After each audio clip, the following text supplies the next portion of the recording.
Bom, tá conosco João Pedro Melo para falar de outras votações importantes no horizonte, tem a reforma tributária. Agora, note, JP, que a gente fala de marco temporal e a última frase é: o caso pode parar no Supremo. A gente fala de desoneração. Provavelmente esse caso será levado ao Supremo. Aí ficam reclamando que o Supremo se mete em tudo, mas as pessoas buscam o Supremo, né, para que opinem e se posicionem a respeito das questões. As gens chegam lá, eles têm que votar. Não tem alternativa, não dá pra engavetar um negócio e fingir que não viu. E aí, JP, bom dia pra você.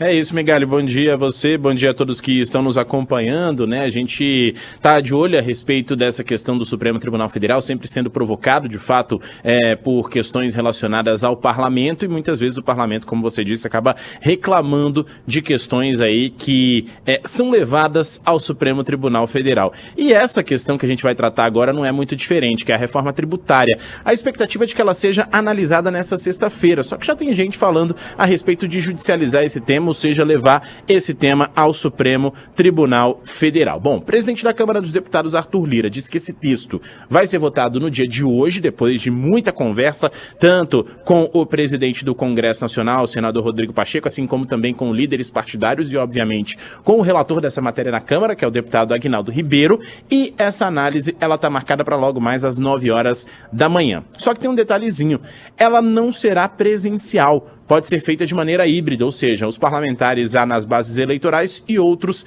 aqui na capital do país. E é aí que entra o ponto da judicialização. Porque muitos dizem que, por se tratar aí de uma espécie de reforma, proposta de emenda à Constituição, entre outros pontos, ela não pode ser votada de maneira virtual, ou seja, os parlamentares têm que estar todos aqui em Brasília. Só que Arthur Lira, obviamente, conseguiu ali costurar uma forma dessa matéria ser votada, analisada numa sexta-feira, sem que todos os parlamentares estivessem de fato aqui na capital do país. Bom, segundo Lira, essa análise pode ser feita aí dessa maneira híbrida e isso foi decidido na reunião que ocorreu ontem com Pacheco, entre outras pessoas. Um dos pontos controversos dessa negociação é a manutenção de benefícios fiscais para a Zona Franca de Manaus. Esse texto, aprovado no Senado Federal, determina a cobrança da CID sobre bens similares aos produtos produzidos na Zona Franca, para manter as vantagens da região.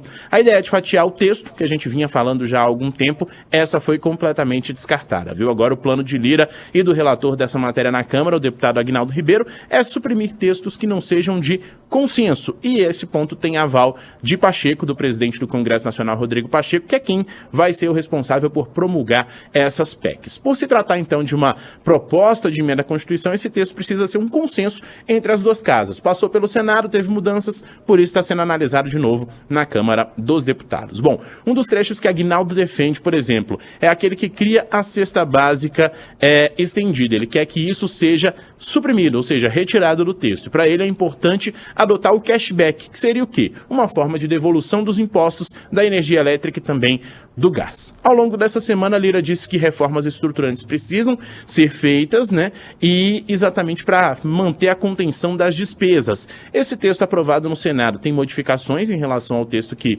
foi definido pela Câmara, como falei agora, e essa volta aos deputados para nova votação, nova análise, é exatamente um ponto que gera um pouquinho de problema para esse texto da reforma tributária. Está há mais de 30 anos tramitando e agora tem ainda esse empecilho, se a gente pode chamar assim, que é a análise virtual, que normalmente não acontece em propostas de emenda à Constituição, e isso pode levar a uma análise do Supremo Tribunal Federal.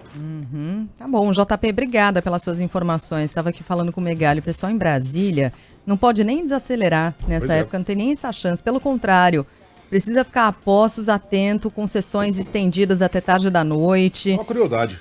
Pois é. Mas é isso, né, JP? Vocês já sabem como funciona o corre-corre desse fim de ano, né? Para aprovar o que tem que aprovar, né? É exatamente isso, viu, Sheila? A gente já sabe como é que funciona, a gente tá sempre de olho no que tá acontecendo, mas esse ano tá especial, viu? Porque a tendência é de que os parlamentares trabalhem até dia 23, ou seja, antevéspera do Natal. E a gente, claro, vai estar aqui sempre de olho no que tá acontecendo. Tadinhos dos jornalistas, não dos deputados. Deputados e senadores, nem não, com né? deputados e senadores, pelo amor de Deus, gente. Isso é uma crueldade. Sexta-feira os caras vão trabalhar. Que absurdo trabalhar Isso sexta-feira. não se faz. Valeu, JP.